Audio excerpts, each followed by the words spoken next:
प्रिय विद्यार्थियों, आज हम सभी मियां नसरुद्दीन पाठ का अध्ययन करेंगे। मियां नसरुद्दीन पाठ के रचनाकार हैं कृष्णा सोबती, जिन्हें जिंदगी नामा के लिए हिंदी का एक बड़ा पुरस्कार साहित्य अकादमी पुरस्कार मिला। मियां नसरुद्दीन एक शब्द चित्र है जो उनकी रचना एक संग्रह हम हशमत से लिया गया है। मियां नसरुद्दीन एक खानदानी नानबाई है। नानबाई मतलब आपको बता दें, रोटी जो बनाते हैं, रोटी बनाते हैं उन्हें नानबाई कहा जाता है।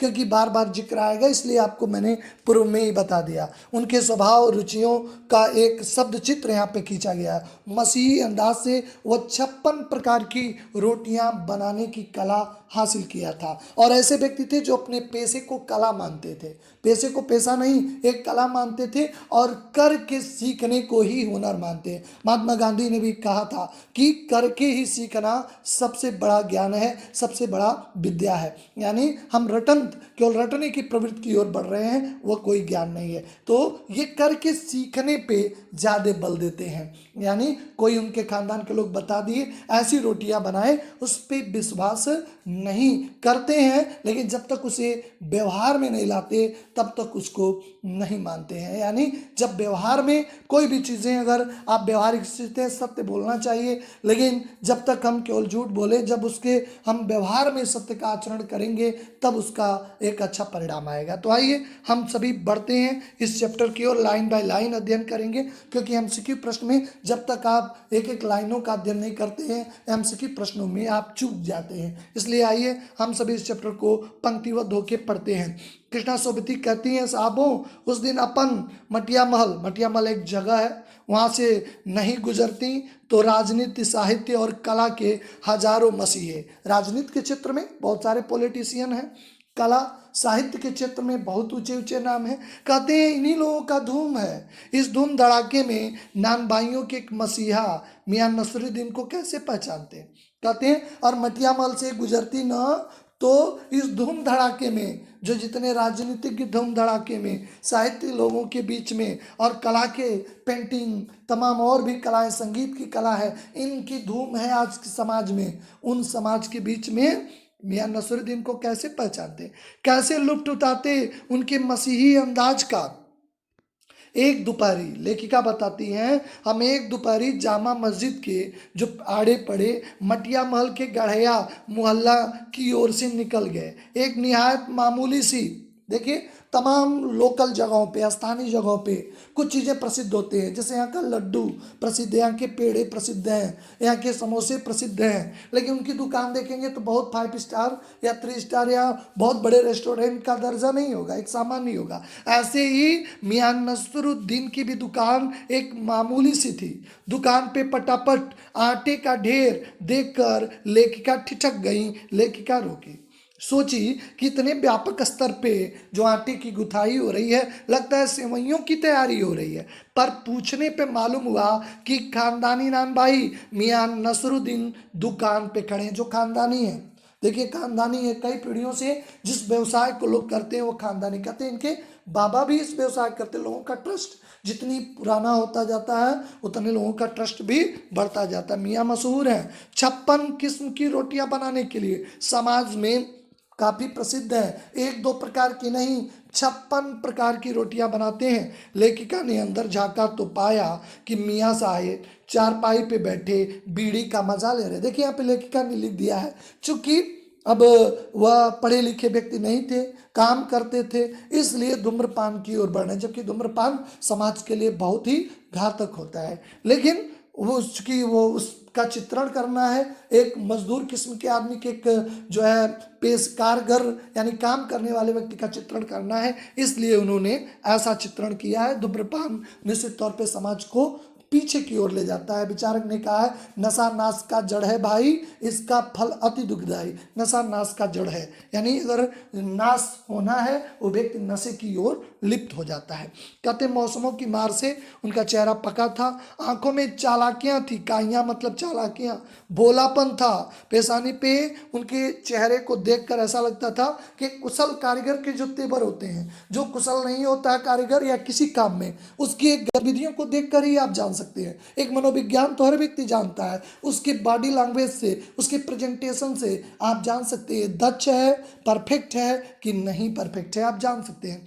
तो आप उनके कारीगर के एक तेवर, जो परफेक्ट होगा वो उसके तेवर ही, उसके काम करने के तरीके, उसके प्रेजेंट करने के तरीके ही बता देंगे परफेक्ट है। तो ऐसी चीज़ें वहाँ पे देखने को मिलता था। हाँ, मियाँ साहब हमको ग्राहक समझे, मियाँ साहब लेखिका को एक कस्टमर समझे, ग्राहक देवता के समान होते हैं। मियाँ ने नज़र उठाई और देखिए उर्दू के शब्द उन्होंने कहा, फरमाइए। झिझक से कहा, आपसे कुछ एक सवाल पूछना था। लेखिका लेकिन झिझक पूर्वक पूछा, आपसे कुछ सवाल पूछने थे, आपको अगर आपके पास वक्त हो तो। मियाँ नसरुद्दीन पंच हजारी अंदाज में सर हिलाया, मैंने सपोर्ट में सर हिलाया। उन्होंने कहेंगे वक्त तो नहीं है क्योंकि एक कारीगर है, पर आप कहेंगे थोड़ा सा वक्त निकाल लेंगे, पर बताइए आपको पूछना क्या है। फिर घूर कर देखा और जोड़ा, और अपनी बातों में एक पंक्ति जोड़ा, कहीं आप अखबार नीस तो नहीं। देखिए आजकल पत्रकारों पे उस दौर में भी लोगों के किस तरह लोग बचना चाहते थे। वो कहते थे, आज देखिए कहीं लोकल जगहों पे या कुछ चीज़ें होती, पत्रकार पहले पहुंच जाते हैं। एक व्यक्ति अगर नाले में गिरा है तो बचाएंगे बाद में और पूछेंगे कि आप सरकार या स्थानीय व्यवस्था के बारे में आप क्या कहना चाहते हैं। पहला उत्तरदायित्व उसे नाले में निकालना, लेकिन वो नाले में गिरे व्यक्ति से पहला प्रश्न करेंगे, आप बताइए सरकार की इस नाकामयाबी पे आप क्या कहेंगे। नालियों का, ड्रेनेज का अच्छी व्यवस्था नहीं है, नगर में सफाई नहीं है, पहला प्रश्न चिन्ह, पहला उत्तरदायित्व उसे कहीं डूब न जाए, बचाना नहीं, पहला काम है उससे प्रश्न करना। तो इसलिए मियाँ साहब कह रहे हैं कहीं आप अखबार नीस तो नहीं, अखबार में खबरों लिखने वाले पत्रकार तो नहीं, खोजियों की खुरापात है अखबार। अखबार बनाने वाले, पढ़ने वाले को मियाँ साहब निठल्ला समझते हैं। कहते जिनके पास कोई काम नहीं होता है वो दिन भर इधर उधर की खबरें, अब हम तो भाई व्यस्त रहते हैं। अखबार वाले भी निठल्ला टाइप की खबरों को लाते हैं। हाँ, कामकाजी आदमी को इससे क्या काम। खैर छोड़िए इन बातों को। आपने यहाँ तो आने की तकलीफ उठाई है तो पूछिए, आप क्या पूछना चाहती हैं। पूछना यह था कि आप किस्म किस्म किस्म किस्म का अर्थ है अनेक अनेक प्रकार के रोटी पकाने का इल्म। देखिए उर्दू का शब्द है इल्म, इल्म का अर्थ होता है हुनर। आपने कहाँ से हासिल किया, आपने कहाँ से सीखा। मियाँ नसरुद्दीन की आंखों के कंचे जैसे फेर लिए और तरेर के बोले, क्या मतलब। पूछिए साहब, नान भाई इल्म लेने और कहीं जाएगा क्या, नगीना साज के पास जाएगा क्या, आईना साज के। जैसे आभूषणों में नगीना फिट किया जाता है और नगीना फिट करने वाले एक अलग होते हैं। आईना साज जो दर्पण की व्यवस्थित करने में जो फिट होते हैं। मीना साज जो मीना लगाया जाता है उसके लिए अलग कारीगर होते हैं। इसलिए कहते हैं क्या, रोटी बनाने वाले आईना के कारीगर के पास जाएगा, नगीना फिट करने वाले कारीगर के पास जाएगा, मीना फिट करने वाले कारीगर के पास जाएगा। या रफूगर जो पुराने कपड़ों की रिपेयरिंग करते हैं उन्हें रफूगर कहते हैं, क्या उनके पास जाएगा। या रंगरेज के पास जाएगा, जो कपड़ों की रंगाई आज भी करते हैं वो रंगरेज कहलाते हैं। या तेली तमोली के पास सीखने जाएगा, जो तेल का व्यवसाय करते हैं उनके पास जाएगा सीखने। क्या साहब, ये हमारा खानदानी पेशा, ये कर दिया, ये हमारा खानदानी पेशा ठहरा। हाँ, इल्म की बात पूछेंगे, शिक्षा की बात पूछेंगे कि हमने कहाँ से सीखा। जो कुछ भी सीखा अपने वालिद उस्ताद से ही सीखा।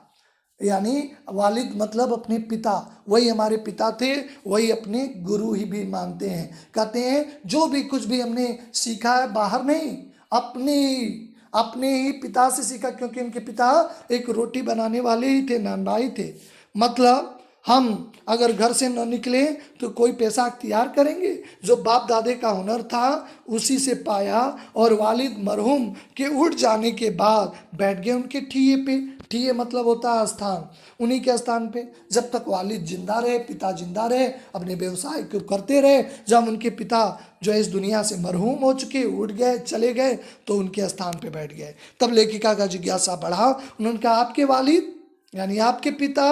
मियाँ नसरुद्दीन की आंखों में लम्हा भर के किसी भट्ठी में गुम हो गई। जैसे लगा कि अपने पिता की पुरानी स्मृतियों में डूब गए हैं, लगा गहरी सोच में है। फिर सिर हिलाया, क्या आंखों के आगे उनका चेहरा जैसे जिंदा हो गया। लगा कि उनके पिता उनके आंखों के सामने आ गए हों। हमारे वालिद साहब मशहूर थे पूरे नगर में, बहुत मशहूर थे। मियाँ बरकत शाही उनका नाम था, याद रखिएगा एमसीक्यू प्रश्न के लिए। बरकत शाही था, नानबारी गढ़या वाले के नाम से पूरे जगह प्रसिद्ध थे। उनके वालिद यानी हमारे दादा साहब, उनका नाम था मियाँ कल्लन, यानी उनके वालिद यानी मियाँ साहब के जो दादाजी थे उनका नाम था कल्लन, याद रखिएगा आप सभी। वह भी प्रसिद्ध थे, यानी 3 पीढ़ियों का परिचय हो जाता है। एक तो मियाँ नसरुद्दीन, उनके वालिद बरकत शाही, और उनके वालिद यानी मियाँ नसरुद्दीन के दादाजी जिनका नाम था मियाँ कल्लन, यानी 3 पीढ़ियों का यहाँ पे परिचय हो गया। आपको इन दोनों में से किसी किसी की कोई नसीहत, नसीहत मतलब जो शिक्षा याद हो आपको। लेखिका कहती है कि मियाँ कल्लन के या मियाँ बरकत जो आपके पिता हैं, उनका अगर कोई आपको नसीहत मालूम हो, कोई उपदेश, कोई शिक्षा जो आपको रोटी बनाने के समय आपको ये केयर करना है, इसका ध्यान देना है, अगर कोई ऐसी बातें हैं तो आप यहाँ आप बताएं। नसीहत काहे का मियाँ, काम करने से आता है, नसीहतों से नहीं आता है। बड़ी ऊंची बात मियाँ नसरुद्दीन ने कहा। नसीहत केवल शिक्षा सैद्धांतिक रूप में है, साइकिल को ऐसे चलाना है, पौडिल को आगे बढ़ाना, हैंडल को संभालना, ब्रेक है जो आपातकालीन स्थिति में आपको या रोकने की स्थिति में आपको उसको प्रेस करना है, दबाना है। लेकिन ये कहने की बात है, लेकिन साइकिल आप जब चलाएंगे तो एक व्यवहारिक बात है, वो सिद्धांत काम नहीं आएंगे। आपके जो व्यवहारिक ज्ञान वहाँ पे काम आएंगे, कैसे बैलेंस करेंगे, कैसे ब्रेक को सही समय पे लेंगे, कैसे पॉडिल जो होता है पॉडिल को आगे बढ़ाएंगे, ये सारी प्रक्रियाएं होती। बड़ी ऊंची बात उन्होंने कहा कि नसीहत काहे का मियाँ, काम करने से आता है, नसीहतों से नहीं। बजा फरमाया, बेवजह ही आप बात कर रही हैं। बताइए कि जब आप यानी हमने वो कर रहे हैं, हम भट्टी के इशारा किया, इस काम पे लगे, तो वालिद साहब के सीख के तौर पे कुछ कहा होगा। लेखिका ने कहा अच्छा भट्टी की तरफ, जब आप भट्टी पे पहली बार गए होंगे तो कुछ तो बताया होगा आपके पिता ने कि भट्टी ऐसे बनाते हैं, आँच इतनी होती है, इस रोटी बनाने के लिए इतने टेम्परेचर की ज़रूरत होगी। भट्टी पे तो आप बैठे होंगे, कुछ तो नसीहत बताया होगा, कुछ तो बातें बताई होंगी। नसरुद्दीन साहब ने जल्दी से 2-3 कस बीड़ी जो पी रहे थे उसको खींचे, गला साफ किया, बड़े अंदाज से बोले आपको अगर कुछ कहलवाना है, अगर आप चाहती हैं कि मैं कुछ कहूँ तो मैं बता देता हूँ। समझ लिए, एक एग्जाम्पल देते हैं। अगर बच्चा उस्ताद यानी एक शिक्षक या गुरु के पास पढ़ने जाते हैं तो उस्ताद यानी जो उसका गुरु होता है कहता है का आलिफ, ये उर्दू की वर्णमाला है, वह कहते हैं का आलिफ, बच्चा कहता है आलिफ, कहते हैं का बे, बच्चा कहता है बे, कहते हैं जिम, बच्चा कहता है जिम, यानी जो उसके गुरु सिखाते हैं बच्चा दोहराता है। इस बीच में उस्ताद में जोर से एक हाथ सिर पे रखते हैं और कहते हैं को साहब, एक पढ़ाई ऐसी है जिसमें उस्ताद यानी जो गुरु है, जो शिक्षक है, वो पढ़ाता है और बच्चे दोहराते हैं। और दूसरी एक पढ़ाई और भी है, लेकिन इसी बीच में कुछ डिस्टरबेंस होता है। बात को बीच में ही छोड़कर सामने से गुजरते मीर साहब को आवाज़ दे डाली, कहो मीर साहब सुबह नहीं आना हुआ, आप सुबह आते हैं पर क्यों, आप सुबह क्यों नहीं आ पाए। इसी बीच में वह एक आवाज़ दे डालते हैं और कहते हैं कि आप सुबह नहीं आए। देखिए यहाँ पे मियाँ साहब नसरुद्दीन एक बात कहते हैं कि शिक्षा का भी एक रटंत शिक्षा है, जिसमें एक उस्ताद यानी जो गुरु होता है, जो शिक्षक होता है, वो बातों को कहता है और उस बातों को जो है शिष्य शागिर्द जो उसका होता है दोहराता है। कहते मैं कहीं सीखने नहीं गया, मुझे तो सारा इल्म हुनर अपने वालिद से मिल गया, क्योंकि करते हुए देखा। उन्होंने कहना चाहते हैं कि करके सीखना एक अलग प्रकार का ज्ञान है और जो एक सैद्धांतिक है, जो एक रट लेना, वह अलग प्रकार का ज्ञान है। तो ये आपका पहला पार्ट है। तो यहाँ पे पहले पार्ट में हम यहाँ तक अध्ययन किए। आगे का अध्ययन जो दूसरे प्रकार की पढ़ाई है, ये दूसरे प्रकार की किस प्रकार की पढ़ाई है, और भी बातें कृष्णा सोबती उनसे कहती हैं, जो सेकंड पार्ट में इसका अध्ययन करेंगे। चलिए आप सबसे नेक्स्ट वीडियो में मुलाकात होती है। आप सभी का धन्यवाद।